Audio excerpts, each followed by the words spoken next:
Hello, good evening, happy Wednesday. Welcome to Live in Conversation. My name is Daphnée Antoine. And I'm Hello, Hello, and I'm Daphnée Camilien. from Camillion Law. How you all doing this evening? Good. How are Happy. you? I'm well. Thank you for asking. How are you? Good. It's Wednesday. What we I call know it? Crazy Wednesday, wacky Wednesday, whatever you want to call it is. it's the end of the month, Wednesday. Tomorrow Yeah, is a that's true. new month. September is here. Yeah. So, to those of you who are new or watching live or the replay, this is Live in Conversation where Attorney Chameleon and I come live every Wednesday, typically at 8 p.m. Today, we did things a little differently since we're not going to have a guest interview. But with that being said, it is a conversation, so we would love to hear your input. Come share your opinion with us. As you see, the topic for tonight is the student loan relief plan. And as always, let's go ahead and start with our disclosure. Sure. So I am an attorney. Anything that is stated this evening does not enter you, the viewer, and I into any type of attorney-client relationship. And Daphne Renee is a financial entrepreneur, and anything that she says or shares does not enter you into any type of fiduciary duty with her. All the information that we are stating tonight is for entertainment and information purposes only. Back to you, Daphne.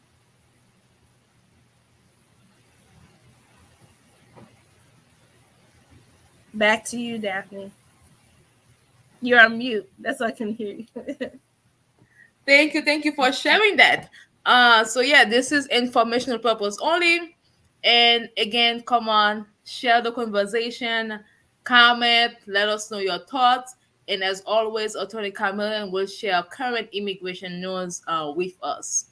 So if you know anybody what's in need of her services, connect right now. Thank you. Sure. So this evening, we are going to keep it short and sweet. This evening, instead of sometimes immigration can have very dreadful news as for what's going on. We know immigration system right now is extremely slow, but every once in a while, probably about once a month, I'm going to come to you guys with some positive immigration news or information or stories of that matter.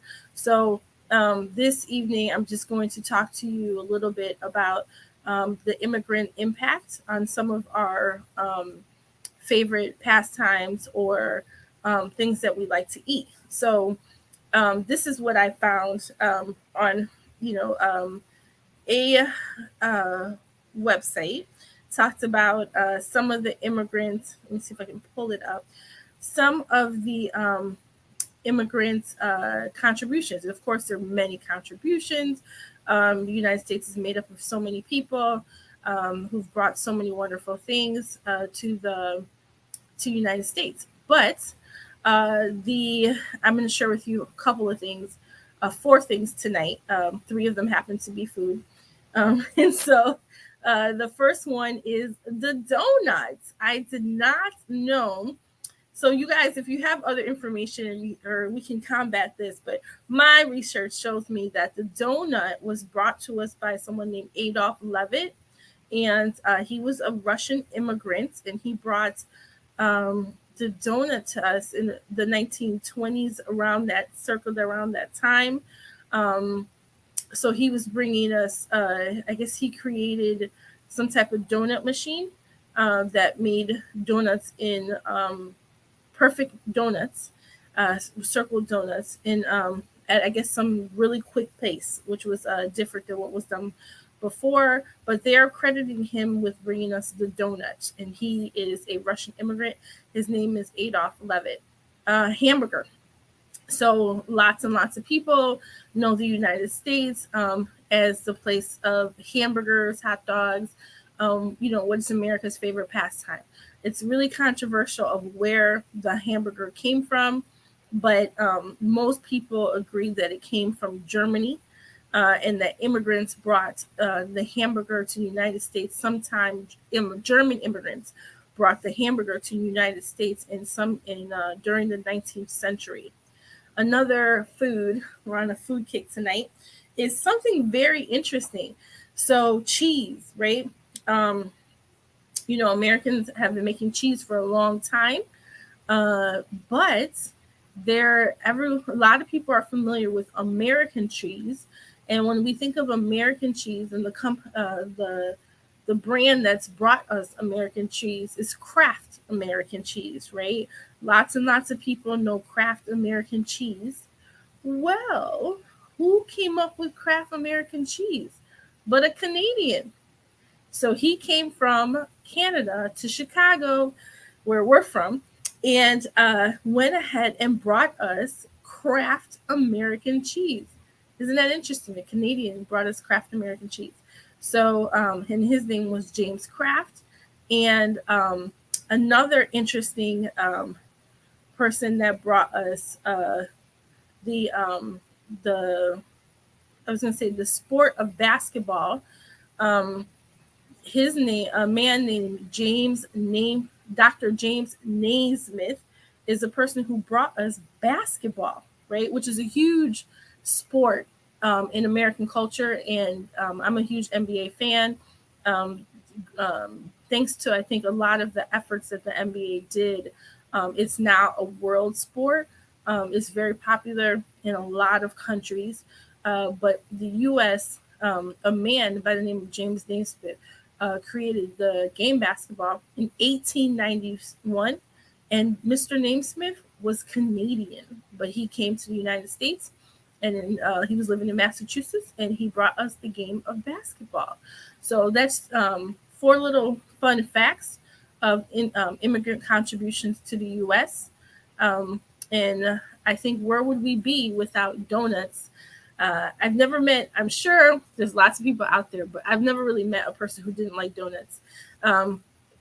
Hamburgers, cheese, all stuff that we eat often and are common United States staples, and the sports of basketball all came from immigrants.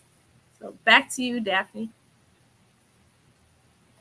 And you are That's great to know. Thank you for sharing those fun facts with us. I know every week we come live and we share important information, obviously, about current immigration happenings, and how people can take advantage of some of, I guess, the current laws that is ever evolving, that people need to stay up to date with. And obviously you're so knowledgeable about that, you always share it. But to get those fun facts about immigrant impact is I mean, it's helpful, because at the end of the day we show that it's not about immigrant just coming here and taking from people. It's really immigrants coming here and contributing and making the US what it is today. And then so I hope people appreciate those facts. I surely do. Crafts is right here. I think it's in Glenview, as a matter of fact. I think the headquarters it might be. It might in be. in Glenview. So I did not know that. So thank you. And if you are an immigrant, or you know someone who of immigrant descent and they made a contribution to the US and you want us to share it, put it in the comment, give some shout out to all the immigrants that you know of. So today is a brief conversation. It's a light conversation. Obviously, we're gonna be talking briefly about the current student loan relief plan. Before I do that, I'm just gonna quickly share two resources with you all, that I believe is gonna be beneficial, whether you are um, a business owner or just a simply individual watching right now. All right. So let me share my screen. Again, this is live in conversation to those of you watching right now. My name is Daphnée Antoine, and then this is attorney Daphnée Camilien. So as a matter of fact, I just got this email today. So this is IDA. So that's the Illinois Housing Department. I always mess it up, but I'm just gonna give it to you all today. Illinois Housing Department Authority. Yep, IDA. I hope I didn't butcher that. Okay, so with COVID happening, and I'm not sure exactly why, but then IDA has programs where they assist first-time home buyers with down payment assistance when they're buying a new home. But technically, when they say new buyers, I think they change it to right now, from as long as you're willing to live in the property for about 5 years. And then so even though you are not a first time home buyer, you can still apply and you can still take advantage of those programs. So basically the program that they had when they assist families with down payment assistance. It was temporarily closed, but like I said, I got this email today that it says it's opening its door back. So which means that if you were in the process of buying a home and you were interested in taking advantage of this program and were told that it's temporarily discontinued. Well, here's great news for you. They say starting tomorrow, September 1st, the Opening Doors program will reopen. And it's available to eligible home buyers. Obviously, there's like income limit for it. But then, as I mentioned earlier, it's even though you're not a the first time home buyer, but if you plan to occupy the resident as your primary home, then you can take advantage of it. So it's $6,000 assistance. Okay, Oh so wow. yeah, so the assistance is $6,000. So the way it works is that you have your if you're using a lender, obviously, you'll have the primary mortgage through the bank, and then you'll have a secondary mortgage through them. And then so that'll be the $6,000. And then I mean, like, as you are living in the property, then the balance goes down. So you're not technically Mm, paying toward it. mm. It's basically eliminates the debt once you live there for 5 years. Okay, Okay. so it's like a assistance forgiving program. And then so you can go to IDA, ihdamortgage.org for more information. And then if you are working with your real estate agent or will lender, you can let them know you want to take advantage of it, and I'm sure they'll give you the details as well. So this was for families looking to be a first-time home buyer. So for those of us who are entrepreneurs or interested in being entrepreneurs, I know a lot of time when you are first starting, you want to basically manage your financial resources. And then so Squall is a organization, is a non-for-profit organization who's there to assist business owners, current business owner, people who are interested in being business owners, and they have a lot of resources. I mean, a lot. I shared it maybe the past 2 weeks, but I do want to share it again because they have an upcoming networking event on Thursday the 8th. Yep, Thursday the 8th. I'm just gonna pull it up right here. And so this is the website score.org, and it's I mean they do get financing from the Small Business Administration, so which makes it very affordable for entrepreneurs to take advantage of. And as I mentioned, these are all the workshops, the event, whether the webinars or live event that um, entrepreneurs can take advantage of, you know, free or even very low cost. And so basically you go to score.org, you click on take a workshop, and then you can do live webinars. Obviously that's in person. You can do um, these are like a list of the live of the webinars, and then you got the local workshops. I mean, if you feel comfortable, I will personally, if you have the time, recommend going to local workshops because it's good to network with other entrepreneurs. It's good to connect, and you never know. I mean, don't just go there looking for business, but then go there to, you know, connect with people for genuine relationship. And as you add value to people, I'm sure people will then go ahead and add value to you as well. So I highly, highly recommend take advantage of score.org. So many resources. Don't just do business by yourself. Connect and thrive. That's it for me. Uh, so with that being said, I had chameleon law information on the bottom. That's okay. Oh no. It's fine because that's why she's here. Okay. As a matter of fact, I just leave it on. So yeah, hi. Thank you for the likes. For those of you who gave the like, I appreciate that. Feel free to join the conversation. And so the big thing last week, that was it this week or last? That was last week, right? Yeah, That's last week, yeah. that was last week. So last week we got news as a nation that President Biden, along with Vice President Harris, proposed, not I don't think it's a proposal, I think it's an executive order, okay, Mhm. to provide some relief to students who have student loans, but then not all student loans. I think it's federal student loans Right. through the government. Um, so there's gonna be a $10,000 relief, but then it Mhm. could be up to $20,000 if there are, I believe, Pell student loan included Right. as well. If you had qualified for the Pell Grant. Yeah, for the Pell grant. Right. So we want to know your opinion about it. Attorney Camille and I have read a few articles about the pro and then the cons. And then Mhm. so we'll basically discuss that right now. And then feel free to let us know where you stand, if you feel comfortable, or just let us know your thoughts about it. So let's do that, Attorney Chameleon. Yes, let's talk about what they say right now.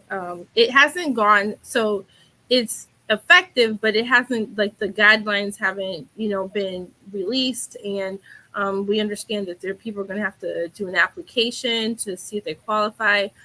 There are income limits. I believe it's 100. It's maybe like 100 125 for individual, and individual, 250 for married couples. so to right, and so and they said this is going to offer this potentially can benefit 40 million people, which is a lot of people. Yeah.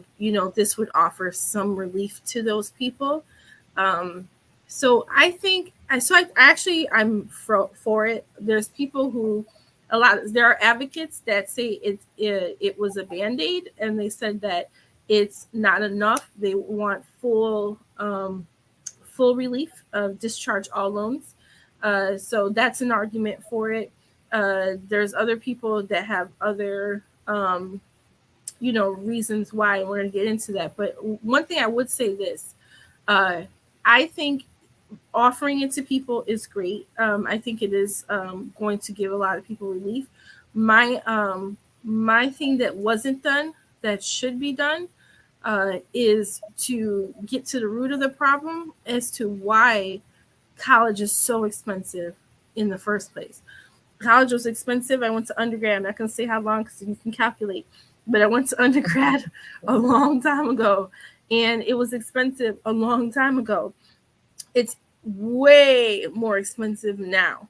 So it's impossible. And uh, it's this. I was going to talk to you too about the Parent Plus loan, and how all these things are just out of control. But yeah, so basically he's offering the 10,000 or 20,000. The application has not been released yet. They will release it soon. If you're a current student loan borrower, if you go to your borrower's website, I'm sure they'll tell you they don't know any more than what was stated. That's what mine says. So I do think it's a great thing. Yes, so let me see. I'm at the studentaid.gov website that give a little bit. Let me share that. So it seems like it may. I mean, again, it's all new information, but then at the same time, it could be something that's automatic. because they say that they can look into your tax return and then basically just connect it with your student loan, obviously, and afford you those assistance if you so qualify.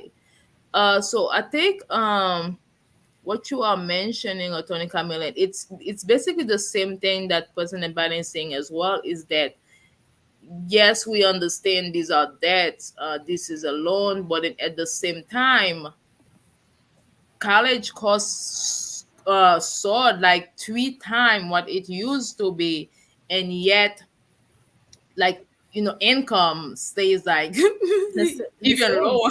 I would say right? lower. I'm not even gonna say the same. Uh, and then, so this is it being shown? Is it? Yep. Okay. Yes, yes, Okay, yes. good, good, good. All right. So it says nearly all Pell Grants recipient come families with income of $60,000 or less. So basically showing how kind of like a lot of families who took those loans, I don't want to say minorities, but then they were not making money to begin with. Mm-hmm. Okay, and then so now this loan then become burden for kids who, either whether you graduated or not, you still have that burden. And so if schools are just lending money to students without having accountability, and there's no education process to the children, and then we are saying children because a lot of kids, maybe 17 and 18 years old, going to college and without any financial literacy. I think at the end of the day, there has to be some accountability if you are going to lend a 18-year-old 30, 20, $50,000. Yeah, So, absolutely. And yeah. when I was an undergrad, it was super, super easy to get a loan. To get a loan for school, and the yeah, that's how I'll say, it was just super easy to get a loan. So nearly okay, earning less than. So we want to know the audience opinion. I know you had some articles about, for or against. Maybe we'll go over that. So some of the arguments were that people who were getting this loan relief, maybe they should have been more financially responsible, and therefore they wouldn't need to get this student loan relief. That was arguments. These are going to be all arguments against. Again. And I think we just kind of said about how expensive it is. I Yes. did want to go. We're in Chicagoland area, and Chicago, we're very fortunate, which is like a lot of states, I'm assuming too, but we have a lot of colleges and universities, some very, very good ones, prestigious ones. Just we have a lot of great schools, from prestigious universities to great community colleges. But the people, because people always say like, well, why didn't you just go to community college? So I put this website in the chat. So you can kind of look at it. Well, you guys can't look at it, but it's Yeah. tuition costs and fees at Mhm. Illinois. But I just wanted to point out that the cost of college in the cheapest university in college is Chicago State University, the cheapest, and that is $13,638, and that is tuition and fees. That does not include room and board if you stay on campus. That is the cheapest, right? And then you have other schools like Urbana, University of Illinois at Urbana, and it goes by your major, but their average is about 17,000 a year. The thing is, University of Urbana is in Urbana. Most people going to that school, probably, I don't know what the percentage is, 90 some percent of those people will be also needing room and board. And But so that's just tuition. We're not talking about fees, and it's tuition fees, but we're not talking about room and board and eating also, which is room and board. So yeah. which adds up. But if you scroll down to that, in the community college is what I wanted to point out, which might be shocking to people, because people are like, community college, what is it, like $100 a credit or something like that? No, you have Places like College of DuPage, which is a great community college, that's $4,500. And then you have the city colleges. Malcolm X is $4,851 for community college. So I do want to add I think that was maybe 1 or 2 years ago. Mm-hmm. I would say maybe 2 years ago. I think the city of Chicago has a program where if you graduate, again, please do not quote me on this, but I would say from a Chicago public school Mm-hmm. and with certain GPA, you can attend the city colleges, the City College of Chicago now, at no cost. So I think that's like maybe 1 year or 2 years ago. But it's only if you graduated like when the program became in effect. So I think if you Mm, graduated before that program and let's say you want to go back to school, I don't know whether it will apply or not. okay. But Yeah. that's still attracting. So that's attracting, quote unquote, the cream of the crop, right? And community college Yes, is supposed to exactly. be like the everyman person. So if the cream of the crop got, a 3 point whatever, right? Yeah, They yeah, can yeah. just go to another university and maybe get a scholarship, Exactly. right? But Joe Exactly. Smo, who got, bust his butt to get a 2.5, right, is gonna have to pay $4,800. I mean, are you serious? And then we talk about federal loans. You know, federal loans right now, per year, it's. I was looking it up, anywhere between 5,500 to 12,500 in federal loans per year, right? So, community college, you can take that. But there's a max in federal loans too. If you Yeah. don't get most people understand community college to be 2-year universities. Um, I don't know about you, but I always say this: I have yet to meet a person that I know who attended community college that graduated in 2 years. I don't know that person. I'm sure they exist. I just don't know that person. So I say this: if I'm going to school and I go to community college for 4 years, paying 4,500, do you know what I'm saying? How much is that? Then you're looking at 20 some thousand dollars. After we talk about, I mean, it's expensive. Yes. So, Yes.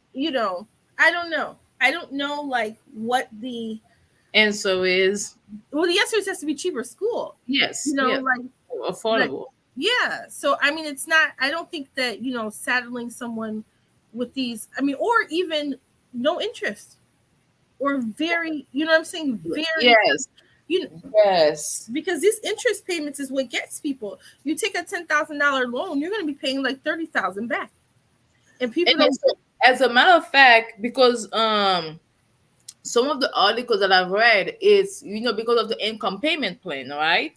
Mhm. So for people who participated in the income payment plan, so even though you technically apply for it, and then you have this monthly payment based off your income, Mhm. but then the interest still balloons, Yeah. and No. then so it in the long run it really does not help. And then I saw an article where I want to say young lady, a lady, she had like maybe $100,000 loan, and then she's been paying it. I don't remember the exact date. Again, I don't remember the exact date. Let's say 7 to 8 years, and then she now owes 125,000. Mhm. you know, and it's Mhm. like people are not saying give me money here and there. Mhm. I do not want to take any responsibility. People are saying, okay, yes, maybe I was not financially educated to take this loan. Yes, maybe the schools, like high schools, instead of just pushing everybody to go to college, they should just give them the layout of the land. Okay, this is how it is. This is what loan are. This is what's gonna happen. Um, and not just push everybody to college, basically, and then plus allow people to come to understand what I don't want to say just assign people careers, because obviously people develop the passion change, Mhm. but then give people other choices. Because I remember, I think I was reading something where they said back in the day, young people could just graduate high school and they come out with being licensed plumbers. They had careers leaving college. I'm sorry, high school. Mm-hmm. Okay.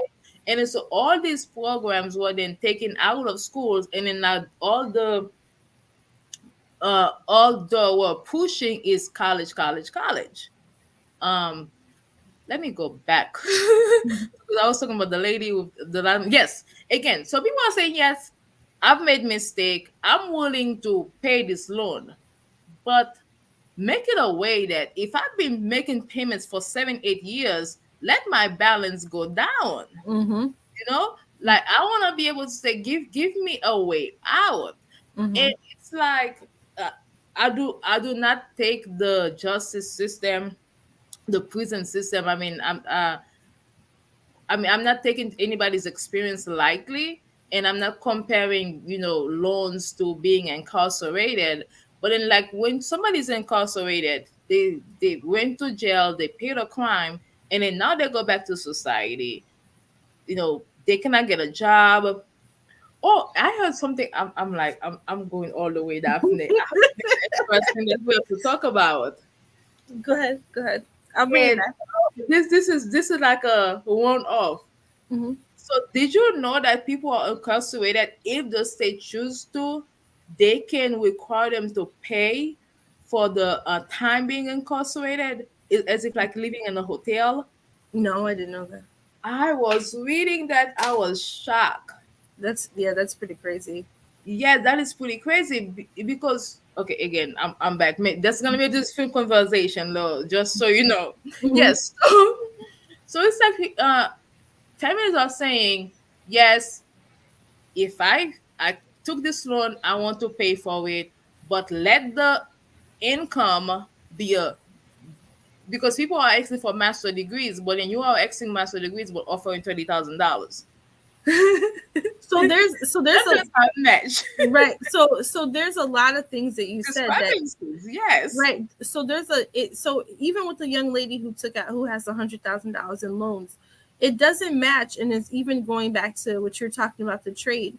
If I'm in high school and I'm interested in auto mechanics. I used to work in prisons, in the prison system, and I would meet guys and I'd be like, "What are you interested in?" Because the people I spoke to were men, and sometimes they would say, auto mechanics. So I wonder, like, and they were young, so if they were in high school and this was offered, maybe that would have been a nice distraction for them, and maybe if they could work. Exactly. But think about how, but I think this is about a money game, because if you offer it in high school and they come out in high school with a certificate in mechanics and they can go work with that certificate, could they go to their community college and pay $5,000, for that same certificate that they can get, for their high school fees? It seems so. I think that's why. Maybe that's a reason why. I'm not sure why. I don't know the reason why, but same thing for people with hair, cosmetology, nails, the whole bang, fashion. There's a lot of stuff that used to be in school that Exactly. is no longer in school and trades, but that's expensive now to go afterwards. The other thing too is college was pushed upon people. What is the pathway? They keep telling you, in order to have a certain type of lifestyle where we're all pretty much living check to check, right? But where you have a little extra to get a hamburger, as we were talking about, or buy a donut, and you can live and do have those splurges every once in a while. To have that type of lifestyle, I'm not talking about rich, filthy rich. I'm just talking about a typical middle class lifestyle. To have that lifestyle, you're pushed to go to college, because if you don't, right, because the way society changed, if you don't, you will not be able to survive. You won't live in a good place. You may have to get on government assistance. You may, but before my parents' generation, when they came to the United States, jobs were plentiful, and you did not need to have a college degree to get a great job. You could work in the factory. My father worked in the factory for almost 40 years. Those factory jobs, and you can support your family with one job, not working 60 hours a week or 65 hours a week, none of that stuff, right? Nowadays, and one parent, could support a family. That doesn't exist. You need two parents if you have a two-parent household. If not, you have one parent who's hustling in order to survive. And then the other people who said, okay, I'm going to go for this other lifestyle. Let me go ahead and get this college degree. Now you have these jokester employers who are saying, bachelor's not even enough. They're like, we want you to have a master's. And you're like, okay, great. And now I'm $100,000 in debt with my Exactly. bachelor's and my master's. Here you go. And they're like, oh, okay. Here you go. Here's a job that pays you $30,000 a year. And you're like, okay, if minimum wage is $15 an hour, that's the same thing. Mm-hmm. And that is very common. Yes, it is. It is. And ask you, not that, It they'll is. ask you for 5 years experience with a master's. Exactly. Exactly. And you're paying 30 grand. So it does not make sense at all. So President Biden and Vice President Harris, you are right to provide relief. And we understand, because at the end of the day, we're not saying just let the system, because obviously the students are applying for loans because Yeah. they need the assistance to be able to go to school. But then also, let's go to the root of the problem. Okay, why are colleges so expensive? And also, should there be accountability when it comes to those colleges providing the loans?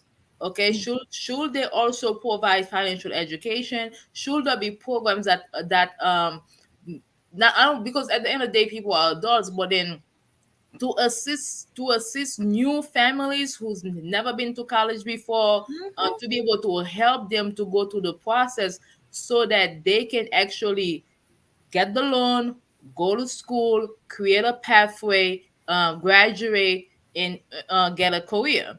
And then so, yes, I'm sure they're gonna sit down and figure it out. But right now, people who have student loan need relief, and I'm pretty sure if anyone right now who had student loans and who's paid it and were in a position to get the loan, um, to get relief for the loan, they will be happy. So don't just be upset because other people are getting help.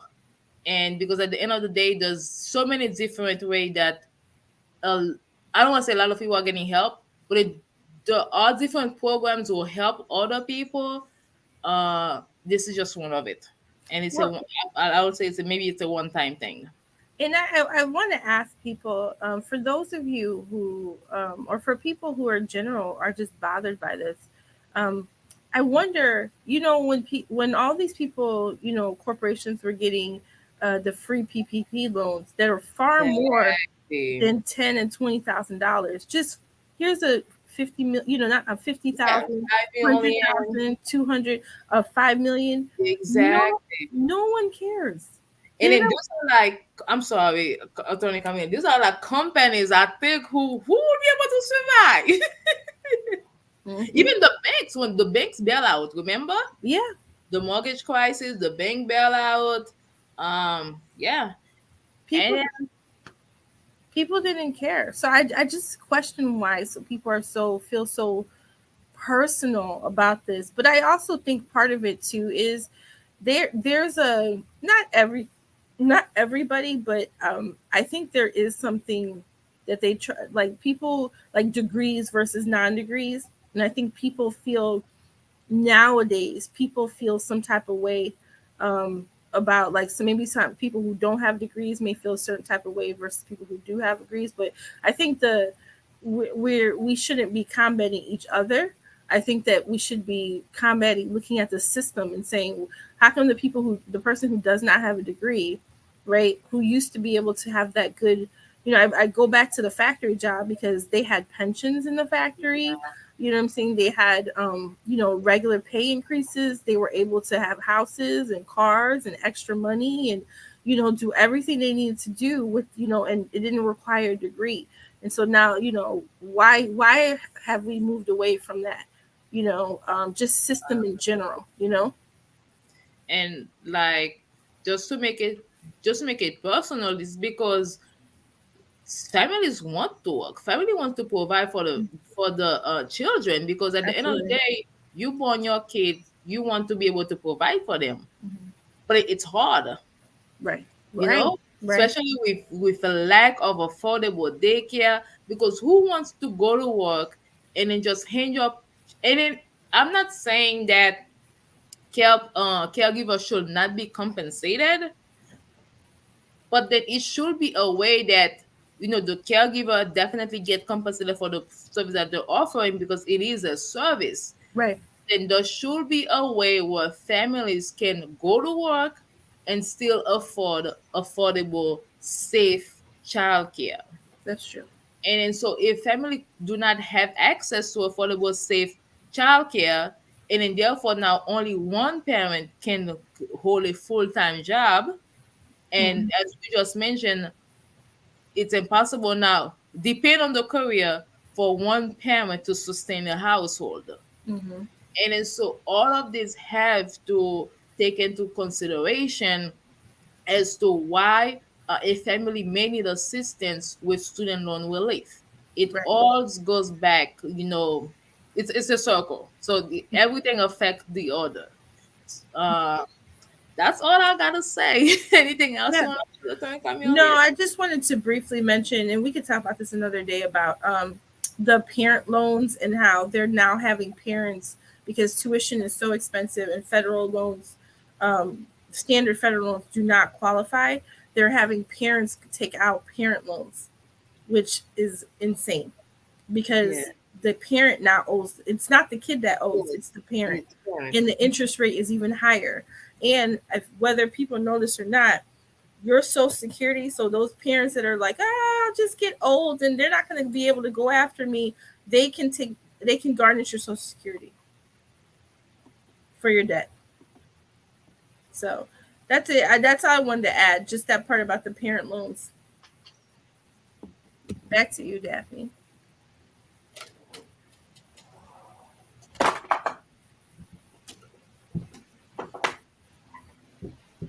Back to you, Daphnée. I don't know if you hear me. Let's see. Oh Yeah. yes, thank you for adding that. It's a loan, it's a debt that technically never goes away. No, It never goes you can't away. bankrupt it. You can't do it in bankruptcy. It never goes away, and it's so easy to acquire. Mm-hmm. That needs to be changed. And then I guess the not the feedback, it's basically they said that if there's a limitation now for families to get student loans, then it's gonna hinder families who cannot afford to go to college. Okay, so there's a lot of, I don't know. But anyways, thank you for sharing that. Again, this is live in conversation.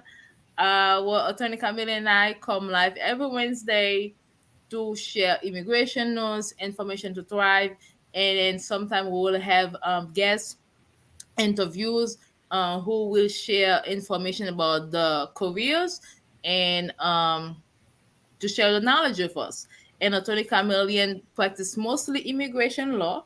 And so if you or someone you know may be in need of a service, you can reach out to her at 847-410-9022, 847-410-9022, or chameleonlaw.com. She's been mentioning also for the past few months now, February 2023 is the deadline for TPS.